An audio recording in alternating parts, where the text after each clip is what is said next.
Ambassador Bolton, thank you very much for speaking to us. Next week, President Trump is due to take part in a UK state visit. Theresa May, of course, will be leaving office just days later. Where do you think she went wrong with her leadership? Well, that's not a question I think it's appropriate for me to get into. The President admires Prime Minister May. He's said that on a number of occasions. He admires her determination and her grit.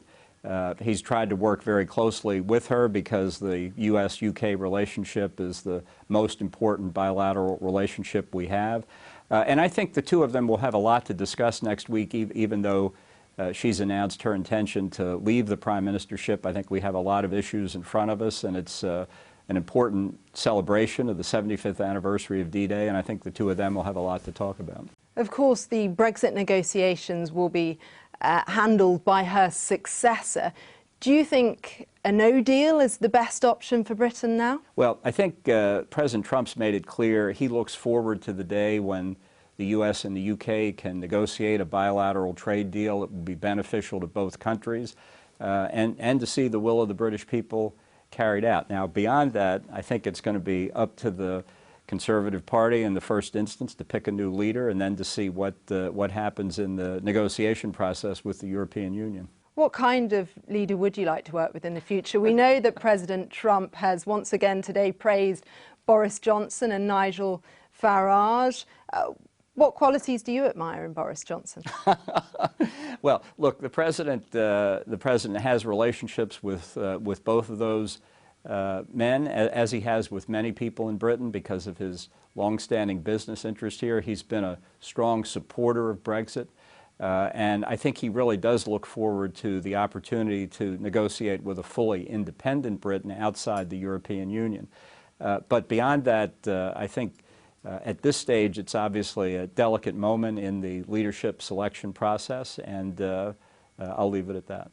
Of course, there are US commercial interests involved in a UK-US trade deal that would open up our trade, our medicine, of course, pharmaceutical industry as well. It has big implications where America could gain. And it has big implications where Britain could gain, since many of these same pharmaceutical companies are based in Great Britain and do a lot of business in the United States. I just think the two economies are very much in sync. I could imagine bringing Canada into a three-way deal in the near future. Britain is a global economic power, a global political and military power, and we look forward to a continued very strong partnership with the UK. There are protests planned next week here during the state visit. The President is a man who cares about optics. Is he concerned about those? No, look, I think people are going to protest for one reason or another. That's what free societies are all about. And I think it's a tribute to the strength of the democratic system in Great Britain and the United States that these people are free to protest. It's been a very important few weeks for US foreign policy. You have pushed for regime change in Iran. You said that North Korea violated UN resolutions with the recent missile tests, and yet the President said quite the opposite. So who's right? Well, you know, on Iran, the President's policy is not regime change. It never has been. I've said many, many things over the years before I took this job on a wide variety of subjects. I've hardly hidden my views under a bushel basket.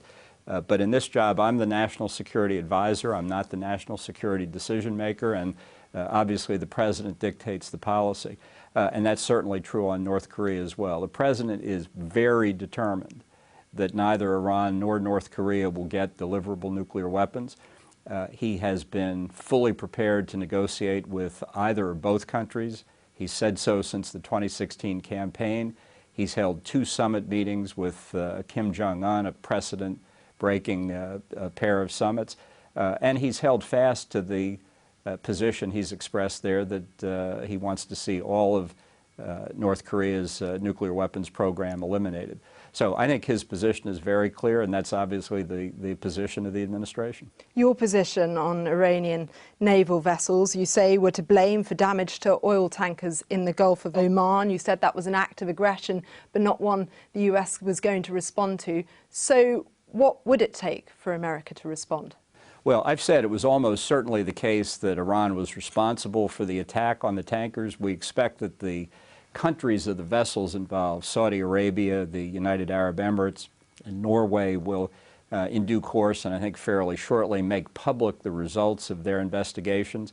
I don't think anybody who knows the region has any doubt who staged those attacks or the attacks on the Saudi pipeline pumping stations, whether Iran or their surrogates. We've made it very clear that this kind of behavior is not something they should be engaged in, and we've made it particularly clear that if American citizens or facilities are threatened or attacked, that there will be a very strong response.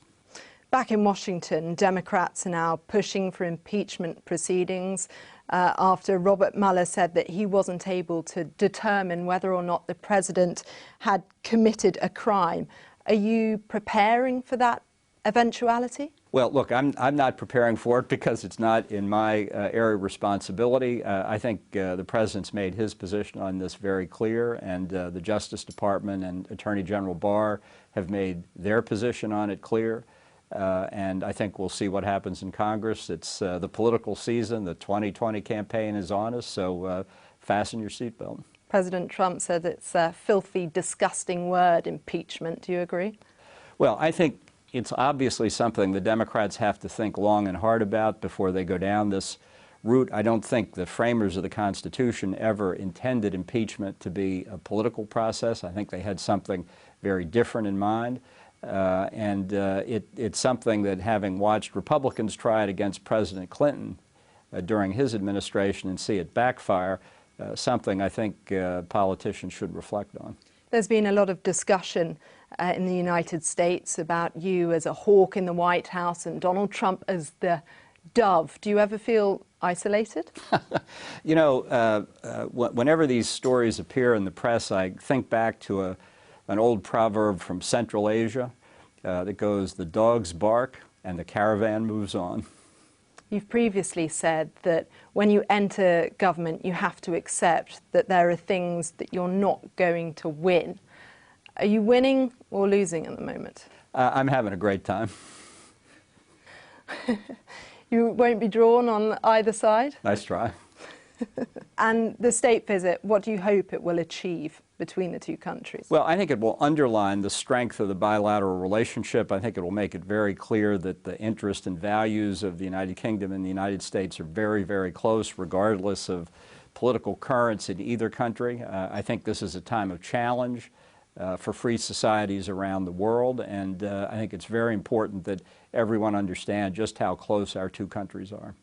It's been a very problematic period in British political history, a lot of criticism of Theresa May's leadership. Who do you think you'll see in Downing Street? That's a prediction someone else will have to make.